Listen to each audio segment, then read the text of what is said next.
আর আপনি যদি পবিত্র আত্মা নিয়ে যেতে পারেন, দুনিয়াতে আপনি হয়তোবা কম দামে কাপড় পরেছেন, দুনিয়াতে আপনি হয়তোবা বেশি দামের কোনো সেন্ট ব্যবহার করতে পারেন নাই, দুনিয়াতে হয়তোবা আপনি দামি কোনো খাবার খেতে পারেন নাই, দুনিয়াতে হয়তোবা আপনি বড় কোনো বাড়িতে থাকতে পারেন নাই, দুনিয়াতে হয়তোবা আপনার এত সম্পদ ছিল না, কিন্তু আপনি আত্মাটাকে পবিত্র রেখেছেন।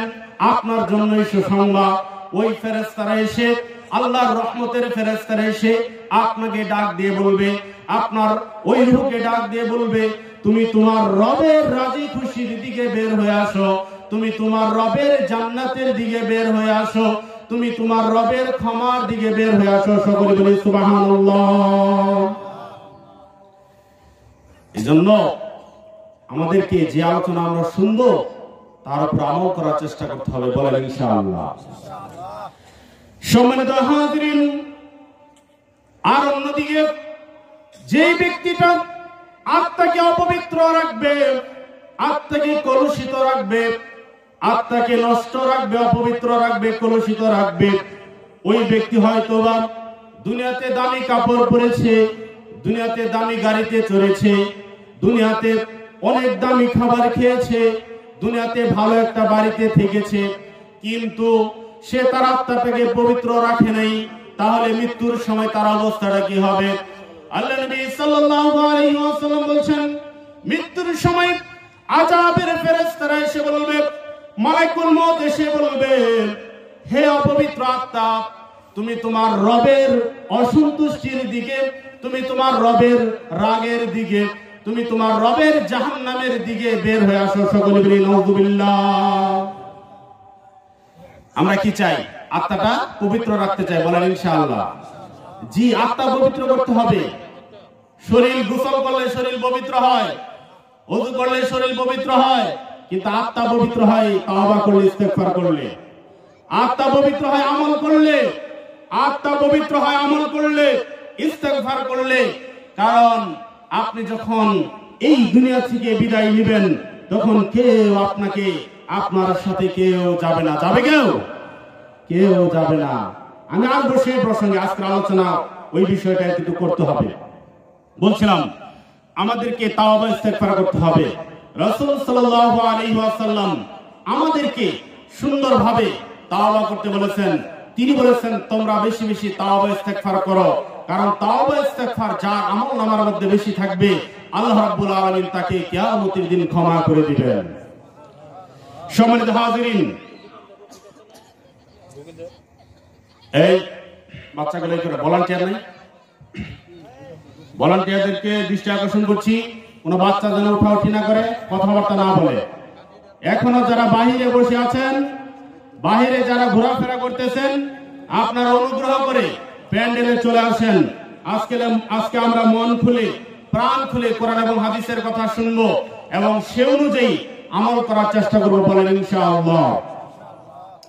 সম্মানিত হাজিরিন, রাসূলুল্লাহ সাল্লাল্লাহু আলাইহি ওয়াসাল্লাম আমাদেরকে মৃত্যুর ব্যাপারে সাবধান করেছেন।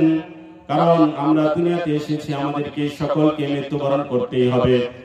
আমরা মরব না এমন কেউ নাই।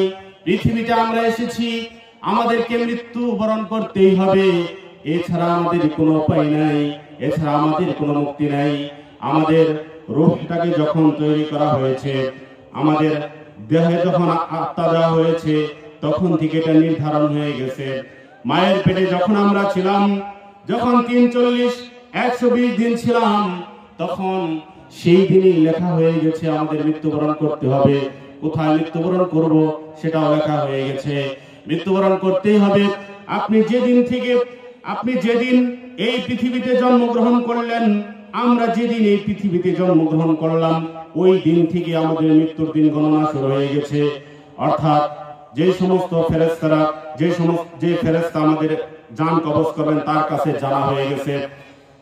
এখানে একটা গুরুত্বপূর্ণ বিষয়, অনেকের মধ্যে এই প্রশ্নটা থাকতে পারে, আলোচনার প্রাসঙ্গিক একটা বিষয়, যে অনেকের মধ্যে এই প্রশ্নটা থাকতে পারে যে আসলে পৃথিবীর বিভিন্ন প্রান্তে মানুষ মারা যায়, কিন্তু মালাকুল মউত কিভাবে একেবারে সব মানুষের জান কিভাবে কবজ করে? অনেকের মধ্যে এই প্রশ্নটা থাকতে পারে। তাফসীরের মধ্যে সুন্দর একটা ব্যাখ্যা রয়েছে যে মালাকুল মউতের কাছে সারা পৃথিবীর সমস্ত মানুষের রূহগুলো একটা প্লেটের মধ্যে রাখা খাবারের মতো। অর্থাৎ আমরা যখন প্লেটে খাবার রাখি আমাদের নিতে কষ্ট হয়? কষ্ট হয় না। ঠিক একই ভাবে করে মালাকুল মউত যখন আমাদের রূহটাকে কবজ করবেন তার কোনো কষ্ট হবে না, এক সেকেন্ডও দেরি করবে না। কাকরানের বলা ঠিক হবে না, তারপরে বলি, কাকরান অন্য একটা গ্রামের ধরেন একসাথে 1000 মানুষ মরে গেল, তারপরেও মালাকুল মউতের কোনো কষ্ট হবে না যে জান কবজ করতে গিয়ে তার কোনো ব্যাগ পেতে হবে না, কোনো কষ্টই তার হবে না। সে সাথে সাথেই তার ওই মানুষগুলো জান কবজ করে নিতে পারবে। সম্মানিত হাজিরিন, আমি আপনাদেরকে এটাই বোঝাতে চাই যে মৃত্যুর সময় যখন এসে যাবে তখন আর কোনো সুযোগ থাকবে না। এজন্য মৃত্যুকে বেশি বেশি স্মরণ করতে হবে।